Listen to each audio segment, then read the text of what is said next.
Bellator 278 taking place the upcoming Friday. So we're gonna have two events. It's gonna be very, very fun to watch. And the main card is gonna kick off with the event between Manymore and Nate Andrews. And I'm pretty much looking forward to it, as Manymore, from what I've seen, looks like a dangerous fighter. I mean, he was better than Devin Powell, Nick Newell, lost to Usman Nurmagomedov, but according to my mind, it's not a shame to lose to those guys. And Manymore is riding a great streak, and 5'10", 72 inches of reach for Manymore.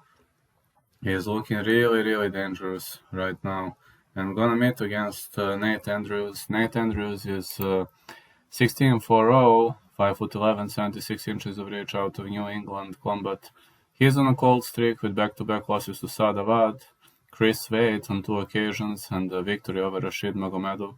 But overall, very tough fighter at CS. He was having so many successes. He used to be CS champ for a very, very long period of time. The guy only lost once at CS, and the two already fought once. So the guy defeated Manymore via rear naked choke. So I think Manymore will be fishing for the revenge. Nate Andrews is better on the ground. Manymore is a better striker and a better cardio machine.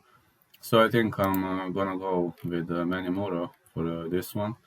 Now the next fight is between the Peruvian star Enrique Barzola and Nikita Mikhailov. Nikita Mikhailov, 910, 5'8", 70 inches of reach. Alexander Nevsky or Stariosko fighting. This guy was better than Brian Moore, Blanchard, and his Fedor student, very, very dangerous fighter. Enrique Barzola, El Fuerte, the 5'7", 70 inches of reach, aka out of Lima, Peru. He is the former UFC fighter. Lost to Aguilar and Evloev. He defeated Bobby Moffett. And Brandon Davis was better than Matt Bassett, Gabriel Benitez, Chris Savida. The guy has a lot of experience under his belt. And he was better than Darion Caldwell. But I think Nikita Mikhailov might actually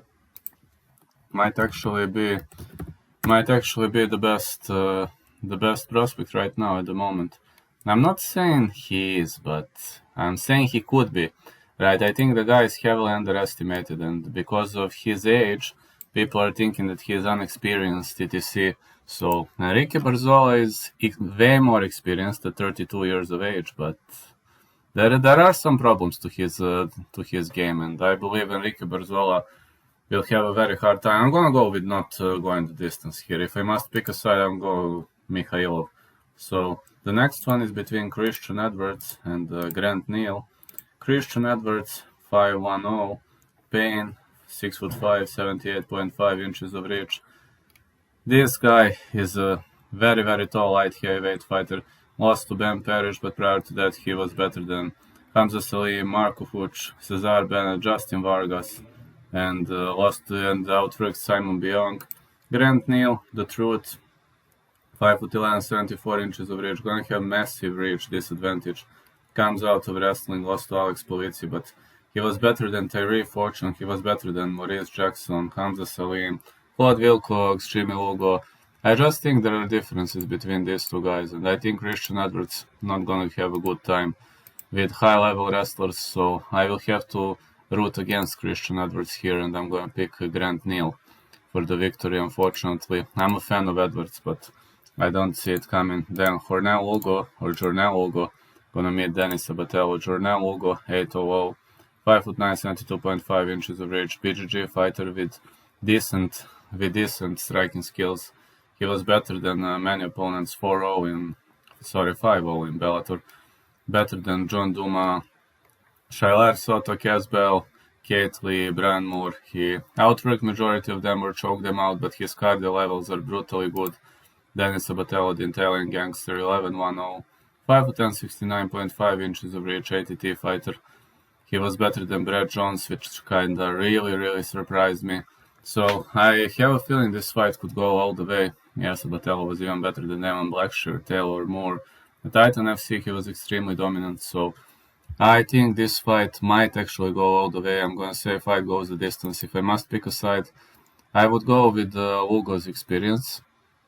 So I'm going to go with Lugo. But again, Sabatella might actually pull this out.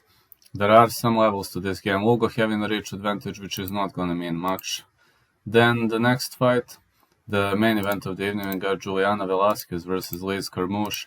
Juliana Velasquez is undefeated 12-0, 5'6", 67.5 inches of reach. Team Nogueira fighter comes out of judo. This girl defeated Nal Young, Rebecca Root, Alejandra Lara, Christina Williams, Bruna Allen, Ilima-Lei McFarland, Dennis Kilholtz.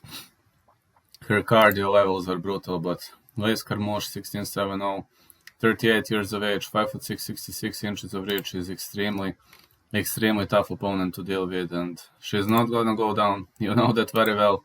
Liz Carmouche is not gonna go down.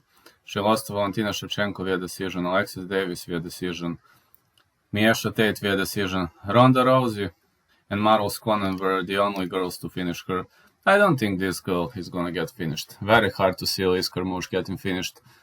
But Liz Carmouche was better than Kenna Watanabe, Vanessa Porto. She choked out Diana Bennett, and Valentina Shevchenko defeated her via decision, so it's gonna be a hard match to deal with.